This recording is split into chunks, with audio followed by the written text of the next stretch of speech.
সিঁদুরের অধিকার, তোমার সিঁদুরের অধিকার।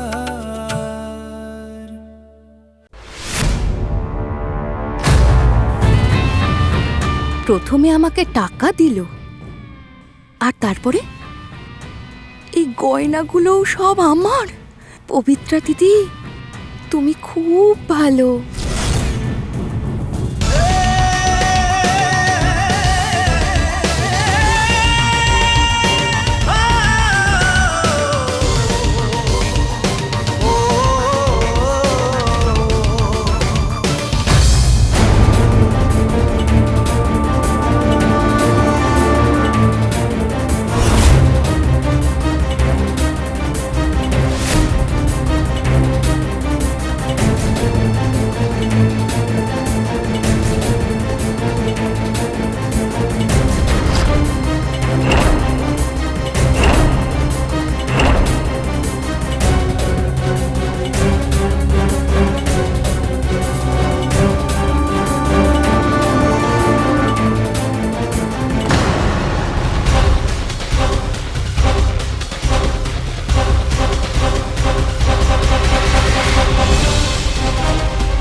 বাবু খুব ভালো, নিজের স্ত্রীর জন্য কত কিছু করে গেছে।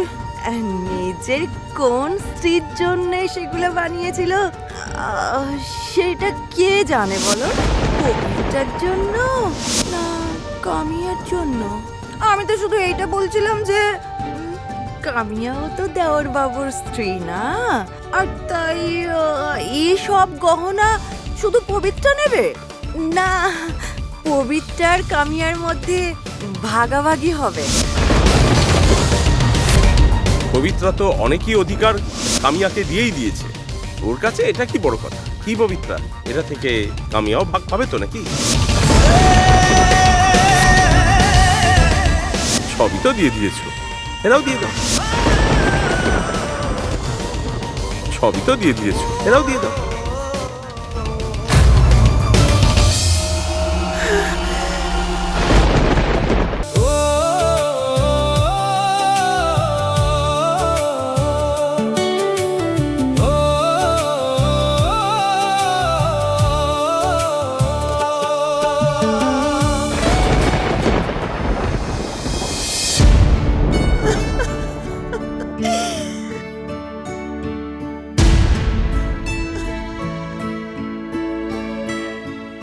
ভাবছেন তুমি এই গয়নাগুলো আমার জন্য বানিয়েছিলে শুভরাজ, কিন্তু আমি জানি সত্যিটা কি।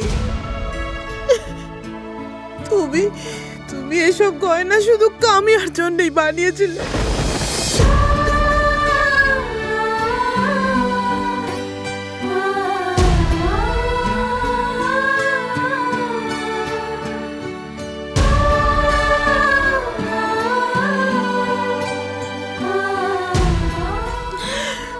শুভরাজ, তুমি আমাকে কোনোদিনই ভালোবাসো না। সবার সামনে আমায় ভালোবাসার শুধু নাটক করে এসেছো। তাই সেদিক দিয়ে দেখতে গেলে এই গয়নার ওপর শুধু কামিয়ারই অধিকার আছে, যাকে তুমি সত্যি ভালোবেসেছিলে।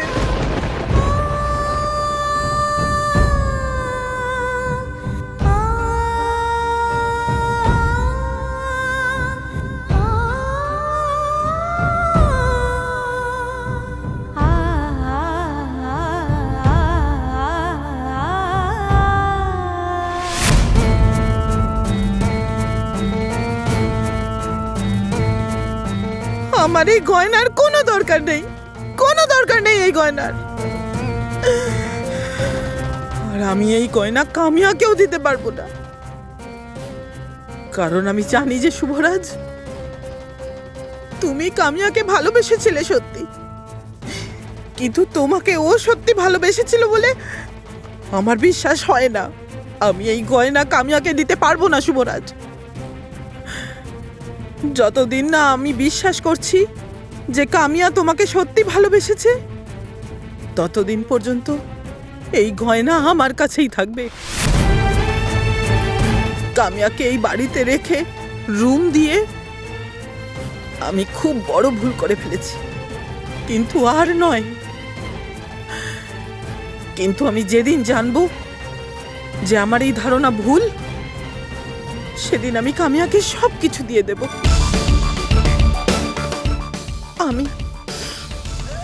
আমি তো আমার অধিকার পাইনি, কিন্তু কামিয়াকে আমি তার অধিকার কেড়ে নেব না কেড়ে।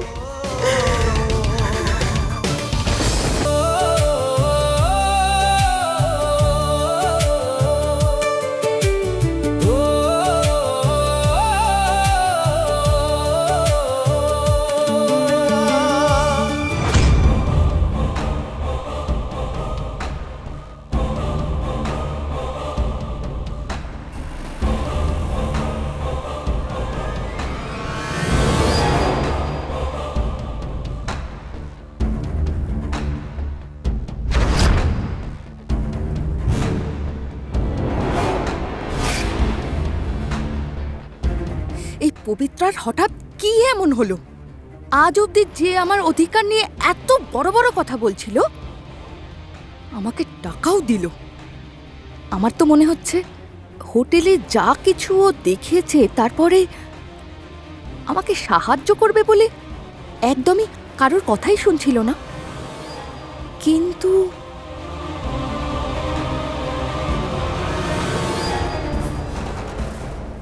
শুভরাজ ওই গয়নাগুলো আমার জন্য বানিয়েছিল, এই কথাটা জানার পরেও ওই পবিত্রা ওই গহনাগুলো আমাকে দিল না, সবকিছু ওর নিজের কাছে রেখে দিল। ও আমার সামনে দিয়ে গয়না নিয়ে চলে গেল, আর আমি চুপচাপ থাকলাম। আমার নিজের অধিকার পাওয়ার জন্য আমি কিচ্ছু করতে পারলাম না। চাইলেই যদি অধিকার না পাও, তাহলে তাকে কেড়ে নিতে হয়।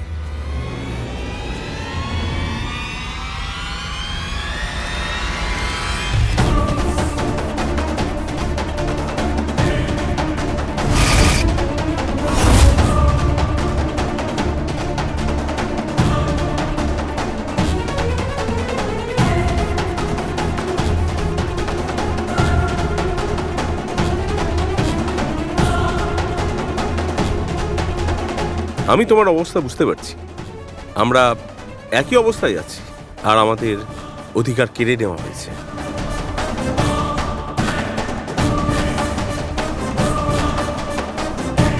সে যাই হোক, তুমি হচ্ছ শুভরাজের স্ত্রী, আর শুভরাজের স্ত্রী হিসেবে আর তার সব জিনিসের উপর তোমার ততটাই অধিকার আছে যতটা পবিত্রার আছে।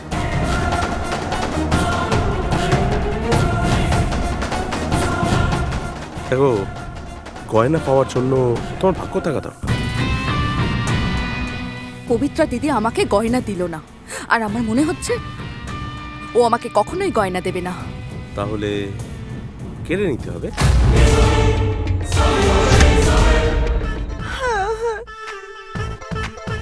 কি সুন্দর সুন্দর গয়নাগুলো ছিল, ডিজাইন যেমন দামও তেমন। আমার চোখটা খালি নাচছিল। যদি আমি ওখান থেকে অর্ধেকটা পেতাম ওই গয়নাগুলো পাওয়ার জন্য, আমাকে যে যা বলবে আমি তাই করব।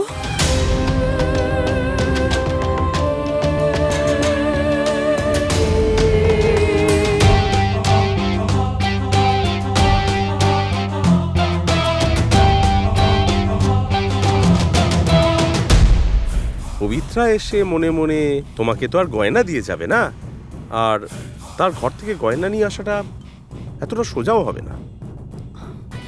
হ্যাঁ, তুমি যা বলেছ সবই সত্যি, কিন্তু ওই গয়নাগুলো আমাদের হাতে আসবে কি করে?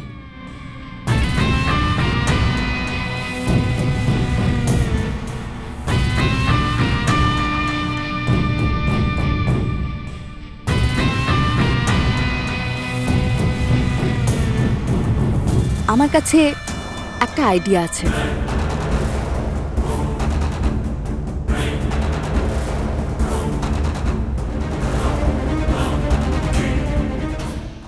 আইডিয়া?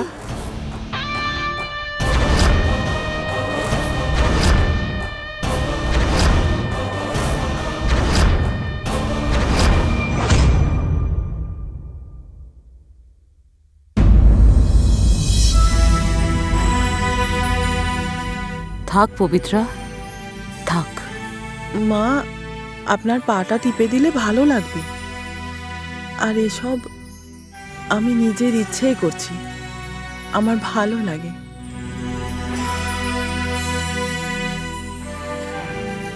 আজ শুভরাজের নাম ওঠাতে সবকিছু চোখের সামনে কেমন যেন ভেসে উঠল। একটা একটা করে সব কথা মনে পড়ে গেল।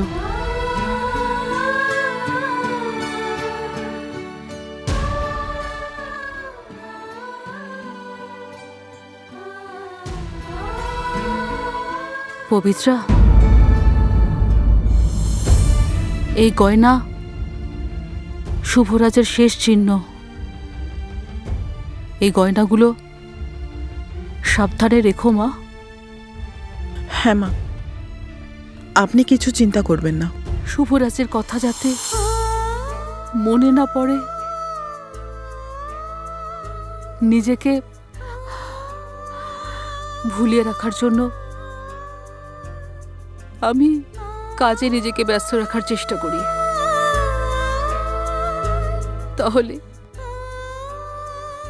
আজকে সব কথা আবার মনে পড়ে যেতে মনটা কেঁদে উঠল।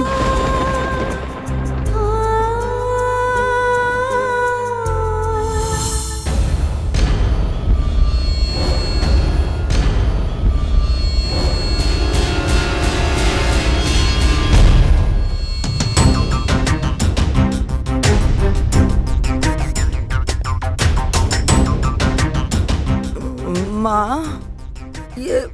তুমি জানো আমার উপরে রাগ করো না। আমি সত্যি বলছি, সকালে যা সব আমি বলেছি আমি ওগুলো কিছু ভেবে চিন্তে বলিনি। ভুল করে আমার মুখ থেকে সব বেরিয়ে গেছে।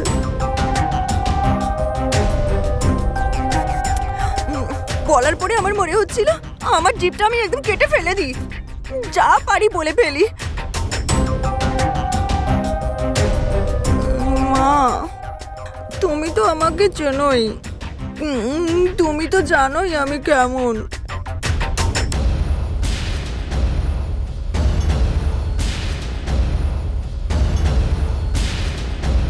কথাটা তো সেটাই, আমি তোমাকে ভালো করে চিনি।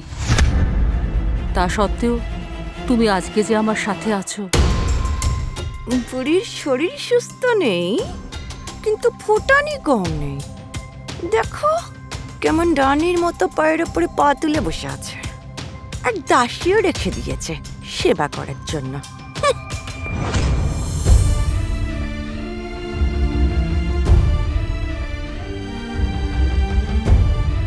মা,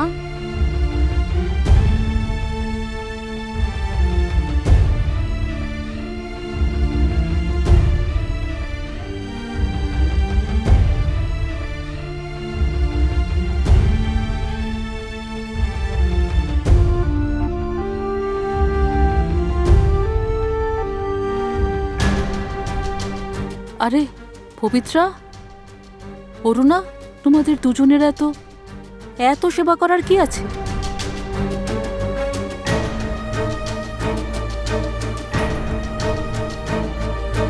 পবিত্রা, মা তুমি যাও, যাও মেয়ের কাছে যাও।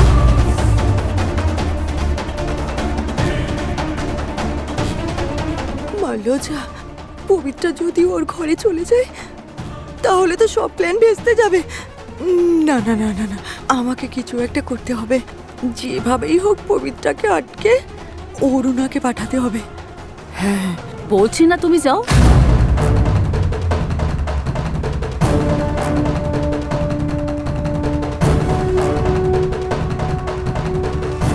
পবিত্রা, তুমি একটু বসো। অরুণা, তুমি তো দেখছো পবিত্রা একটু বসে মাকে সেবা করছিল। তুমি একটা কাজ করো, তুমি ওখানে গিয়ে দেখে এসো। তাছাড়া কতদিন পরে আমাদের শাশুড়ি মা দুই বউ একসাথে আছি, সুখ দুঃখের কথা বললে আমাদের তিনজনের একটু ভালো লাগতো না? তুই যা। ঠিক আছে বৌদি, আমি যাচ্ছি। শুধু তুমি এখানে একা একা কি করবে? তুমি এসো, মায়ের পা টিপে দাও। অরুণা, এইসব কি বলছিস? সরি।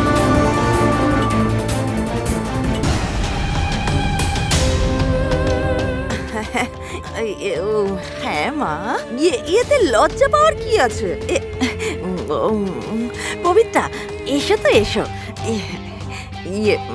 এবার তুমি দেখো আমি কেমন ভাবে পা টিপে দিই, আর তারপরে তুই দেখবি।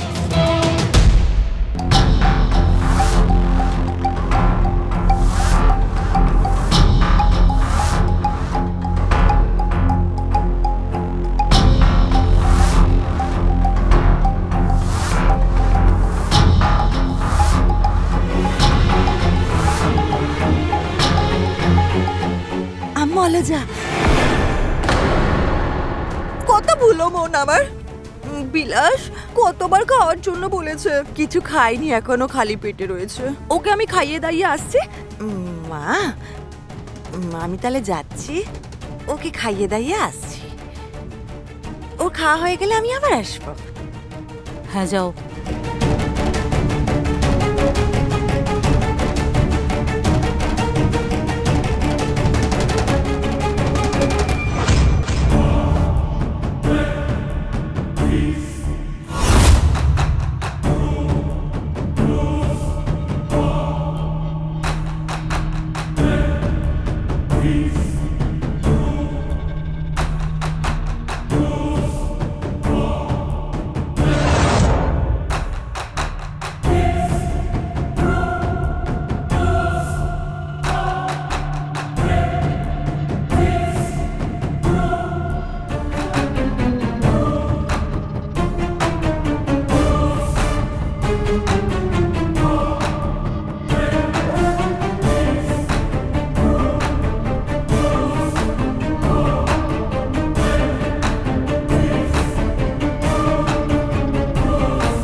অরুণা, একটু শোন না,